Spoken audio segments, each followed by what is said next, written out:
I'm Chip Townsend, and this is the Team Chip Podcast.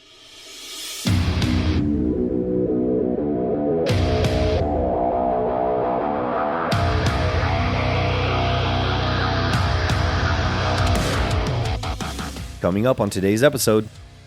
Be open-minded to know what someone might have. It's just a little bit better to take you to the next level.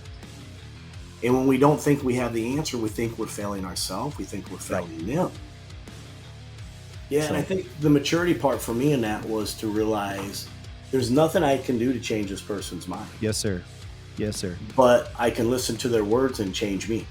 Yes. All right, guys, I am back today, and I am, again, man, you probably get tired of hearing me say this. I'm so unbelievably excited again. I have a great friend. He serves sometimes as a mentor, a friend, a sounding board, different things for me through the years, a training partner at times when we get the opportunity to hang out together, which is super special. I have Mr. John Geyston. Mr. John Geyston has empowered martial arts and jiu-jitsu in Tampa, Florida, and in Illinois. And I'm going to have to get you, John, here in a second to correct me on these things. He's got like 5 different black belts in different styles. He's a Brazilian jiu-jitsu black belt. And by the way, huge congratulations on that accomplishment in the last couple of years here. He has a beautiful wife, Miss Amy, 3 kids, and just an amazing guy. He's been running martial arts schools. It's been his life and career forever. I couldn't wait to get him on the podcast to chat. We just want to share some golden nuggets. And today we're going to talk about, seeking out support, relations, and mentorship in any kind of business, but especially on martial arts. So with that said, John, welcome, my friend. Thank you for being here. And if I tore any of that up, please fix it for me. No, never. I'm excited to be here. When I got that message, like what you guys are doing, I'm like, I get to be with Chip. So always Master Chip Townsend. I'm always it's always fun, you know. Yes, sir. And I appreciate you comment. I think how we met was we were speaking at an event together in Ohio. That's right. Michael Mashad. He got invited to a house party for like the speakers. I show up. I don't know anybody. I'm thinking I'm the only guy on the outside. This is a complete association. I didn't know anybody either. Yeah, and then I knock on the door, and Chris Rappold answers. Right, another guest speaker. He just goes in and answers the door for Michael, and so then I'm thinking, oh, you guys are a part of that, and so you and I and Chip all kind of just connected in a conversation. Yeah. Then it was breakfast the next day. Then we spoke at the event, and that was just I always say divine intervention there of uniting sort of two guys, all 3 of us, but 2 brand new friends that we just immediately connected with the same kind of value system, our passion for what we're doing. And, I always value that. So, you've always been there for a sounding board and advice and mentoring, and I always appreciate that. Yes, sir, man. The honor has been mine. It's been that was such a good time, man. Meeting you guys for the first time. Now, Master Chris, I apologize. I did know him prior to that, but most of the guys there, I did not know either. I was kind of the new guy on the block too, like, hey, but man, what a great time. And I love that you said divine intervention, man. We say it, God works in mysterious ways. And I think he definitely put our paths together, and I am every day thankful for that. Yes. So to dive into today, we're going to talk a little bit about kind of seeking out support, mentorship. And so real quick before we maybe, John, speak a little bit about why is it important as a business operator, even as a dad, a husband, even to seek out mentorship, to connect with the right people. Just kind of throw a couple of thoughts on that. Yeah, well, I think it's natural, and maybe I think it's more natural coming up in the martial arts, because what do? I have to have someone show me how to tie this weird looking pajama thing. Is it left over right?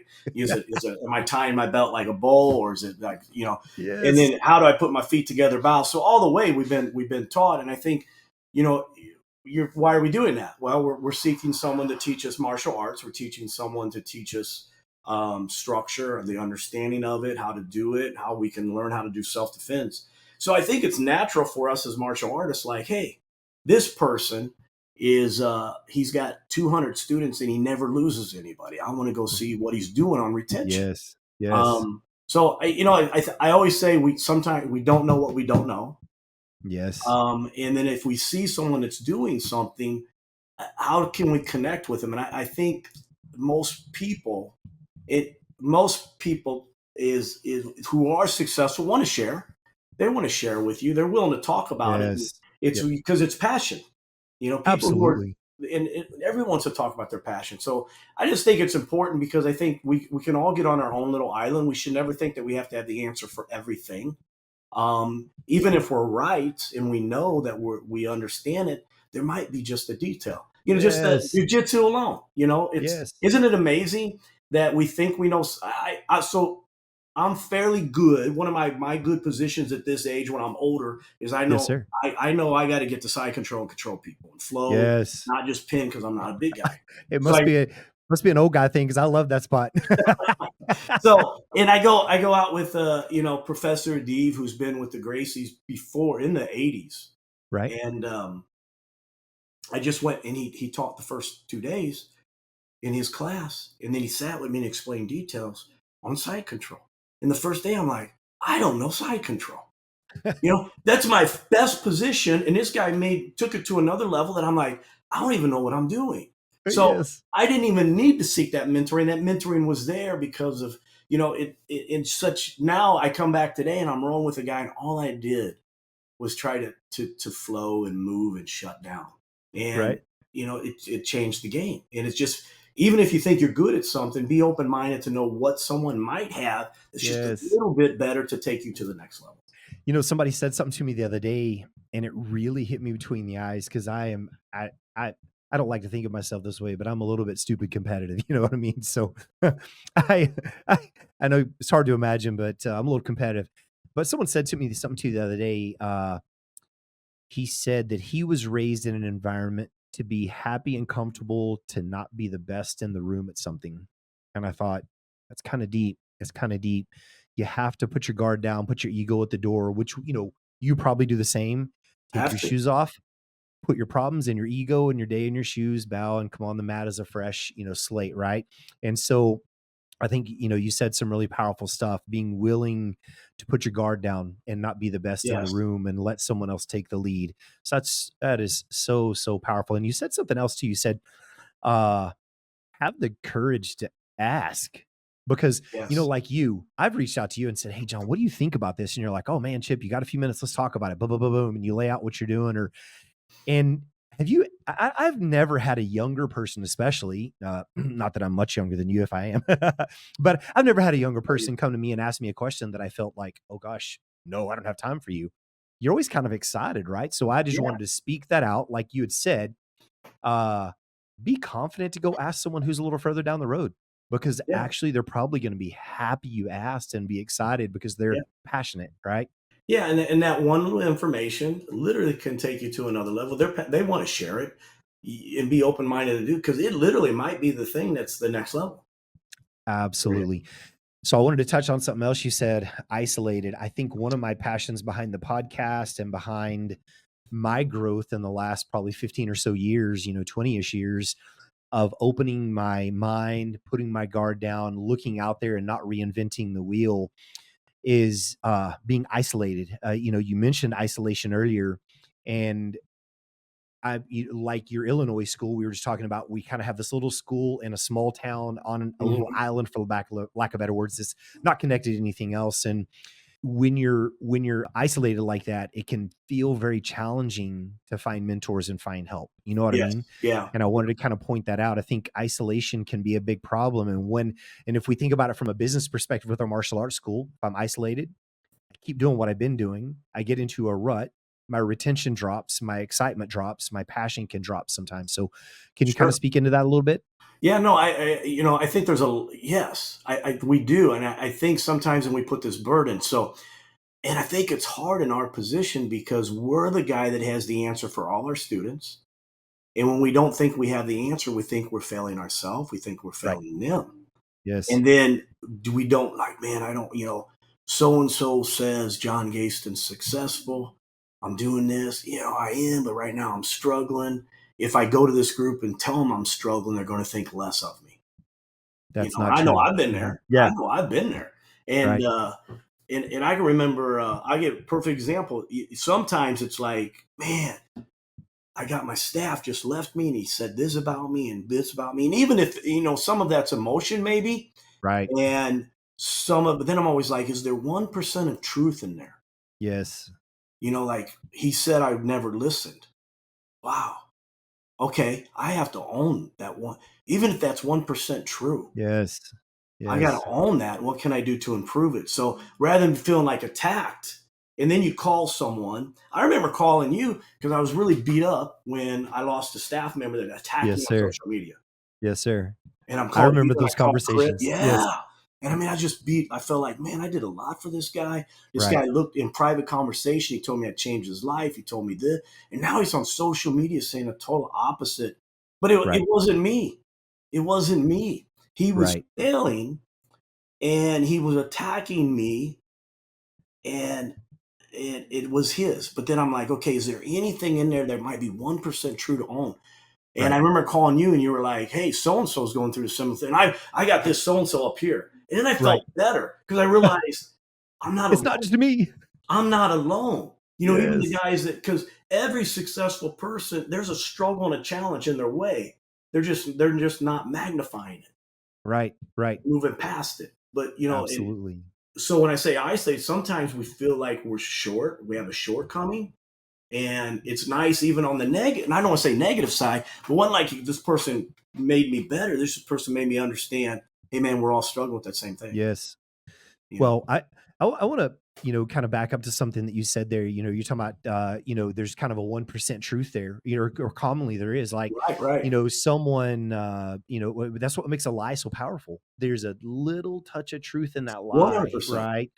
And when people leave you or kind of turn on you or whatever that is, a lot of times it's their own deficiencies they're struggling with, and they attack you 100%. to try to cover up their deficiencies, right? And instead of feeling attacked, try to back away, have some sympathy and grace for that person, and then reflect on yourself and go, was there any truth in that? I think what you said was so good. Like, just, is there some truth and what can I do? And I think that is the mindset of most really true martial artists.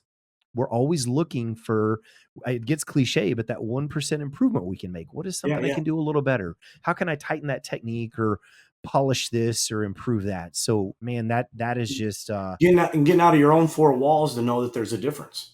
yes. Well, and you said something too a while ago. I don't know if you realize how powerful it was. It was so good when you called me, and I shared with you that another friend of mine that you held at a really high esteem was having kind of a similar struggle.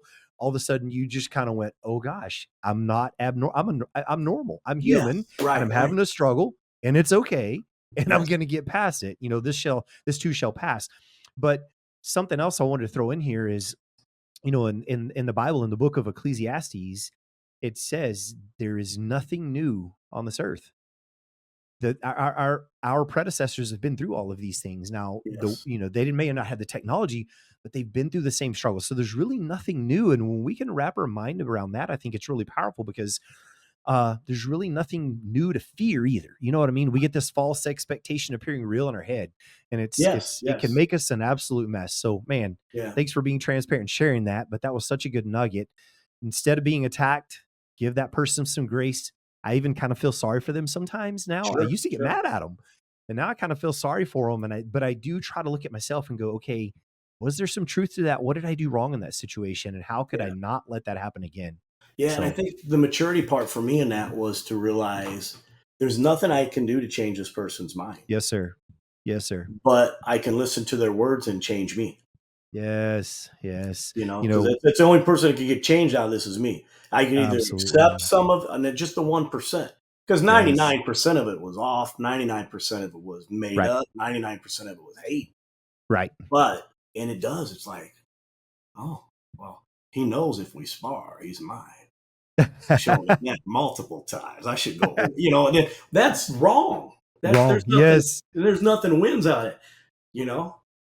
So, Yes. and I kept thinking, okay, in that conversation, this and this are the three things that bothered me. And okay, maybe I didn't pay enough attention. Maybe where I thought I was not micromanaging, you Right. know, rather than macro managing, Right. and they took it the opposite way. Right. Maybe I need to do that. And, and then that's when, and I'm going through that. And that's how we became connected again as Right. well, even though we never really disconnected. I get a call, a message, I should say, and it was a phone call later, but I think it started with a message on Facebook. Dave Kovar was like, "Hey, sir, I see that you're going some struggles. There's been some people that went through this. Right. Just want to let you know you're not alone." Because here's the Right. guy, and I don't have he doesn't know me that conversation. Right. I only know him in passing at this point. You know who Yes. he is, Yes. what we've done. Hey, sir, how you doing? Enjoyed that little talk if I ask a question. And he reaches out because he sees me in a pain point, invites me to the East Coast mastermind group. No commitments, no charge. Come out, listen in the room, and see. You know, and Right. then what is it? And then I realized, okay, I said, hey, I want to join the group, and it may for a window of time. Here's what I'm looking for. I don't need help with this, and this. I'm looking for this, and I wanted to be a better leader. I wanted to be a better staff developer. Right. And everything that I've done to manage these locations from 1,200 miles apart is based on Right. that man reaching out and what I learned in that mentoring period of time. That's awesome. That is so cool. And so, and gosh, there's so much power in all of what you just said. Like, he just kind of could see through social media, probably, there's something going on. He Yes, knows yes, you're kind of an icon of our industry and you've been there. And he just wanted to reach out and say, "Hey, friend, I'm here. I hear you. I see you. I know you got a bit of a struggle."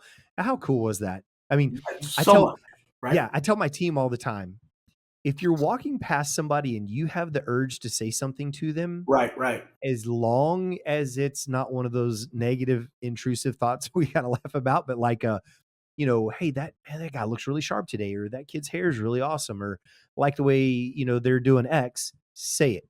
Don't pass that opportunity. Somebody's nudging your heart right there. Hey, that person needs to be uplifted. And how cool was it that Hunchy kind of reached out, Hunchy Yeah, Kovar well, reached out and kind of touched you on that. And that's amazing. So yeah. cool. So Sometimes we need to seek mentoring. Sometimes mentors right there in front of us, so we don't even know it. don't even realize it. It just an awesome another reason, if you're out there listening as a school owner operator and you're feeling isolated and alone, You're reach out not, to someone. especially You in are this not industry. alone. And the We, most successful people, I'm sorry, John, the most successful people in our industry are having the same struggles you are. 100%. Uh, One of my great friends, I don't want to mention his name right now. I was in the car with him one day, and it's one of a handful of people I hold at a very high esteem and have tons of respect for. And he was a little frustrated, and I never really seen him that way. And he said, "Dang it, my staff is killing me." First, my eyes popped and my mouth fell open, and I looked at him and I said, "What do you mean?" And it was something, about time clocks and nothing huge. And I just said, "Do you know how much better I feel that you said that?" Right? Because I thought I was the only one that had that problem. Elaborate, Such please. Yeah, Yeah, elaborate. It was such a freeing moment that's for awesome. me. Like, yes, it's not just me. Oh, so Yeah, cool. Well, so we've talked about. So I was going to kind of ask you here at this juncture, maybe a hair off of what we had chatted about, but kind of share maybe some of the connections you have. Where would you recommend a young school owner, operator, business person to look for mentorship or connections? I mean, give yeah. us some thoughts on that. For example, I have somebody that's been in my circle. And when I say that, just that we know each other through as a student of one of my friends, Yes, sir. and he's going to start his own school. Right. And he said something to me, and I said, "Hey, get with a group and learn how to do it." Hmm. And it's when I went full time, and I had taught 14 years part time, and I had a career, and I just like, you know what, Right. now's the time I want to go full time. 1996, and I knew that I taught pretty good, Right. and I knew people liked me, Right. right? I felt like Stuart Smalley there. My golly, people liked me. And so I go to do. Then I realize, and I always tell this story on a when I talk about the school and the success is I walked away in 96 from a 6-figure income to Right. pursue a passion. And I got these Right. people trying to give me a raise and trying to keep me, and they're calling me during it. And that first year, I made $5,000. Oh, $5,000 was my take home. right. You know, 6 feet to 5 grand. Woo. yeah. That's not And a pay raise at all. I had 2 or 3 job offers, and I'm just kept like, you know what? No, this is what I want to do. And I didn't know anybody at that time. Right. I did not know anybody that ran a school full time. I never heard of it. It was matter of fact, all my instructors say it can't be done. Right. They tried it, they can't be done. I heard about this Fred Degenberger up in Chicago that was doing this. I'm like, oh, but that had to be just that unique individual. He's been in the movies and everything. That's Right. fine. Right. I heard there was people doing it on the East Coast. I heard there was people, but nobody was doing it in Midwest, Right. or at least that I knew. Right. And so I'm like, you know what? I'm going to go for it. And up for the challenge. That's the competitor in us, right? Yes. No one's done it, but what if I could? Right. What if I'm the first? Right. And I'm really not the first, but I'm the first, by golly, that I knew. In your world, you're the first. Yes. So a friend of mine at that point, he got me in a group with United Professionals. Got it. And then I for a billing company. And then I joined, gosh, what was John Geyston's group? Was it, I don't think. NAPMA. NAPMA. Was it NAPMA in the beginning? Yeah. In the beginning, it was National Association of Professional Martial Arts. Yeah. And so then I joined he that later transitioned to martial arts teachers, MATA or something like that. Yes, that's right. So it was NAPMA for. So I joined that, and I just realized, okay, this is another skill set that I don't have. Right. But I was so naive. I had no clue that they both did the same thing. I just thought billing was United Professionals. And this guy by the name of Paul Garcia, like, he's small in the industry. Nobody knows that guy. He's not doing big things. So he calls me, right? Here's one of the biggest business success stories in our industry. Huge. Right. Yeah. So for me to say that, it's tongue in cheek, right? For the people who know me. But if you don't know, this guy is huge. He calls me. He's like, hey, what'd you do to get this? I'm like, what's this guy want to know? Because he saw that I went from 70 students to 100 in 6 weeks. That's probably impressive to him. No one's ever done that before, and he's talking. He's like, hey, call me again, and we'll talk about it. Then I start realizing, hey, can I ask you why are you calling me? And he goes, well, we're here to consult you and help you. I go, oh, you guys do that. I had no clue they even did that. So that's how naive I was. Right. And, so I learned, but the time at that was, how do I answer my phone? How do I get appointments? How do I do intros? How do I set my programs up? How do I set that up for, do I offer everything at once, or do I offer them in steps? And, learn that. So I think if you're brand new, you need that. Yes. But in the case where I'm having staff development, I didn't need that anymore. I needed staff development. Right. And then maybe I need to know how to communicate between 3 school managers now.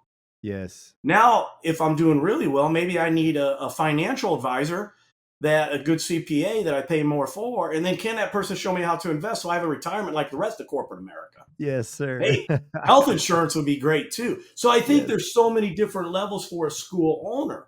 So what is your weakness? Like if you come from sales and you're really good at martial arts and you start, maybe you don't need phone procedures or intro, or maybe you do, to figure out how to bring that expertise in and put it into this model. Right. So, that was maybe a long answer to your question, but I think it depends on the individual. In the case of the guy that talked to me, he doesn't know anything about running a school. Right. He's only taught part-time helping. I don't even know if he was on paid status, but he loves it and has a passion for it. So go for it. But make sure you get the tools to back it up. Absolutely. I couldn't agree more. Each individual business has a lifespan.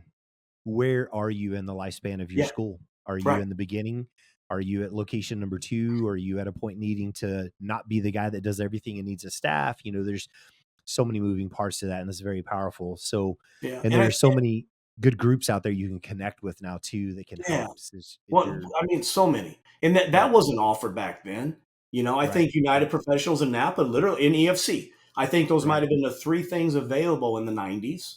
Right. Or at least that were public to you. Right. Now it's like I get inbox messages from consultants and billing companies all day long. Proclaimed experts and coaches.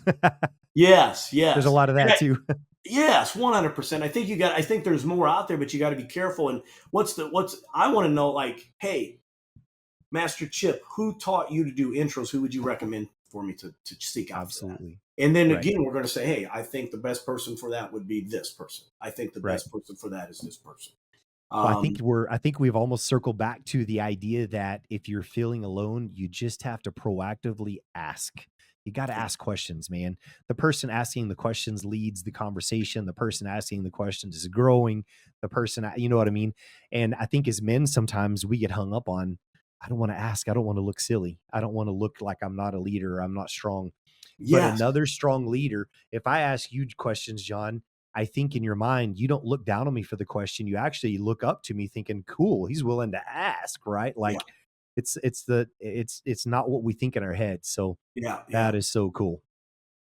100%. And I think there's so much out there, and I think find the one Right. that's fitting what you need at the moment. You can't Yes. be everything at once. Right. What can I do? I got to go from white belt to yellow belt before I go to black belt, Agreed. and then Awesome. orange belt, and I got to work my way. So same thing. Maybe I learn this. Maybe give. When I train my staff now, I have a guy that runs my Tampa school. This guy had never worked for me. We put him on an internship. He was maybe 30, 31, 32 at the time he couldn't Right. work for me. He did martial arts when he was 14, Right. but he had a passion. He had a Right. passion, and I watched him, and he was good with people, and you could see he Right. enjoyed it. Yes. All right, I'm going to train that guy then, because I can give him the tools. What I can't do is teach him how to enjoy helping a 7-year-old. I can't teach him how to Yes. enjoy that. Show me Right. you enjoy that, and I'll show you how to do it better. Yes. Very good. And so that's he needed that tool, but I don't give him everything. Like I'm walking him through pieces, and I look at every quarter as a new belt. Right. Okay, now that you Very got cool. this down, here's how we work on retention. Here's how to talk to a student. Here's how to do a 2-4-6. Here's a script. You can follow the Yes. script, or you can become alive with that script. Right. Yes. Very, very cool. Man, I love it, John. This has been just packed full of good nuggets. And I think our theme has almost been have the confidence to ask, look, just proactively look, reach out there and find someone. And I want to encourage people, if you're listening, that if you're reaching out to somebody, generally they're happy you are. If they're, One hundred especially if they're percent. passionate about what they do, they're not, if they're a real solid person, they're not going to look down on you for reaching out. They're going to look up to you for having the willingness to ask questions. Yeah. And I think there's another piece of that too. If you're going to ask and reach out, make sure you bring something to the table. So my example or my thought on that is, if I reached out to you, John, and I said, hey, brother, I need help with X, and you download to me to help, and then you never hear from me again, and a year later I reach out and go, hey, I need some help on this, that's a problem. But if you download to me, and then every week or so I kind of send you a text and say, hey, John, I did this and this is what's happening, thank you for helping me with that. Do you know what I mean? It's kind of like, Yes. even though I'm the one asking the questions, I've still got to bring something to the table, Yeah. right? And And it's sometimes what I bring is just reciprocating and showing you I'm trying, and that yeah. matters. And gratitude.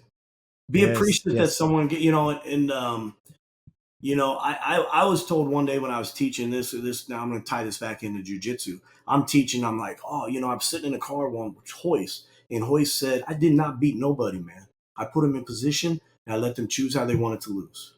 right, And I was telling someone that. And what I was doing was at that moment, I'm like, if I'm in this position and I underhook this arm can only go 1-3 ways. I let them choose if it's going to be Americano or Kimura. But I right, used the story, and I heard a guy, and then a guy later, he goes, he's kind of I don't want to say a hater, but he wasn't one of my students. He was just there with somebody, but he's with another school. And he said, you do a lot of name drop. I said, no, no, no. I said, I got parents. And he looked at me, and I said, they birthed me. right, I didn't birth myself. And I right, said, in my jujitsu was birthed by my parents of jujitsu. right. And that there's multiple people that contributed to that birth of where I am. Yes, And I said, and those, I give credit. I yes, don't drop names, but I said, yes. if you think it's cool that I sat in a car with Hoist Gracie, we should talk about the times he stayed at my house. Right, right, right. Yeah, it's not the name drop, it's the, showing, honor and respect to those who guided you on the Yes, path, because right? Yeah, I'm not the one who came up with this, but I here's love it. who taught me this. I love it. And And and it's it's like, there's a little bit of loyalty there too, yeah, so yeah. that's It's just powerful like stuff. Hanshi Kovar. Right. He deserves that respect for the fact that I'm able to run two schools 1,200 miles apart is because that man reached out. That is so He awesome. doesn't need me to bring him into the podcast. Everybody knows who he is. Yes, sir. But Agreed. that story is just saying, here's how great that guy is, and this is the impact it had on my life. Yes, and I'm sir. appreciative of that moment. Absolutely. All right, Mr. John, thank you, man, so much for your time. Thank you. I always appreciate you. Yes, sir. It's a 2-lane highway, my friend. Every time I get with you and chat with you, I learn new things and I get a chance to grow myself. And you have any just last simple words of wisdom for everybody before we shut her down? Just be open-minded, know that people are out there to be passionate, just keep the passion. I see so many guys, and I think it could be with any business. It could be you being a general manager of a car dealership. It could be you being a leader of a sales team. It can be running a school. I see so many people get focused on the success and then they lose the passion for why they're doing it. Yes. Stay passionate. Because I think in the martial art, I make all my people train. Anybody that teaches somebody trains. I love that you said that. I was about to say, I think that one of the ways we do that is we stay martial artists first. We stay on the mat. Yeah, absolutely. Well, that's huge. My friend, brother, thank you so much. I wish you the best and appreciate you jumping on with us. If you're listening, man, that was chock full of nuggets. I hope you guys enjoyed it. Like it, share it, get it out there. Mr. John, love you, brother, and appreciate all your time and all you do for our industry. Thank you. I appreciate you. It was sir. fun. You guys all have a great day. Thank you. Thanks. Hold up. Before you get away, I want to shout out Mr. John Geyston's amazing book, Embrace Your Awesome. We're going to include a link in the notes. It's an amazing book. It's kind of a work journal as well. A lot of fun, full of great information to help someone move forward and truly embrace their awesome.